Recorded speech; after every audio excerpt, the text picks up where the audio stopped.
వరంగల్ జిల్లా నర్సపేట మెడికల్ కళాశాల జిల్లా ఆసుపత్రికి దివంగత మాజీ ఎమ్మెల్యే తెలంగాణ ఉద్యమకారుడు పెద్ది సుదర్శన్ రెడ్డి పేరు పెట్టాలని బీఆర్ఎస్ పట్టణ అధ్యక్షుడు నాగెల్లి వెంకటనారాయణ డిమాండ్ చేశారు.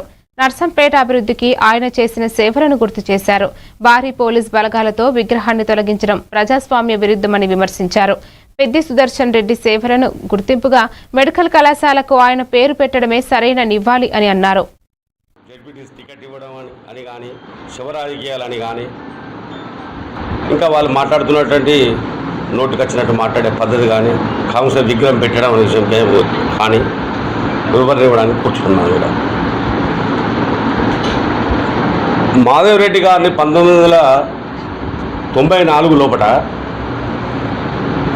కాంగ్రెస్ పార్టీ నుంచి మొదటి నుంచి అంటే కాంగ్రెస్ పార్టీ ద్వారా తీసుకెళ్లడం ప్రభుత్వం మరి కాంగ్రెస్ పార్టీ నాయకులు పెద్దలు రేవంత్ రెడ్డి గారు ముఖ్యమంత్రి కానీ స్థానికంగా ఉన్నటువంటి మినిస్టర్ సీతక్క కానీ కళ్యాణ్ శ్రీహరి గారు కానీ వీళ్ళందరూ కూడా గ్రీన్ ఛానల్ కావడానికి ఏర్పాటు చేసి తీసుకెళ్లారు.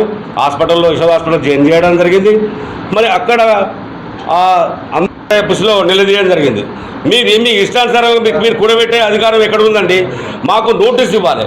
ఒక నోటీసు రూపకంగా ఇచ్చిన తర్వాత రెండో నోటీస్ ఇచ్చిన తర్వాత మేము సమాధానం అనేది మీకు చెప్పకపోతే సంతృప్తి చెందకపోతే కూలగొట్టవలసిన అవసరం ఉంటుంది. ప్రత్యేక సూచన ఏంటంటే వాళ్ళ నాన్నగారు చనిపోయి యశోద హాస్పిటల్లో ఉంటే శవాన్ని కూడా తీసుకొచ్చేటువంటి కారణం లేదు. అక్కడ ఉన్నప్పుడు శివానందు అక్కడ మన రాజేశ్వర అక్క మన పార్టీలో అప్పటి లింకం ఉన్నారు కనుక వాళ్ళ ముఖాలు చూసి మేము నమ్ముతాం. ప్రజలు కూడా నమ్ముతారు ప్రజలు కూడా అర్థం చేసుకోవాలండి. వాళ్ళ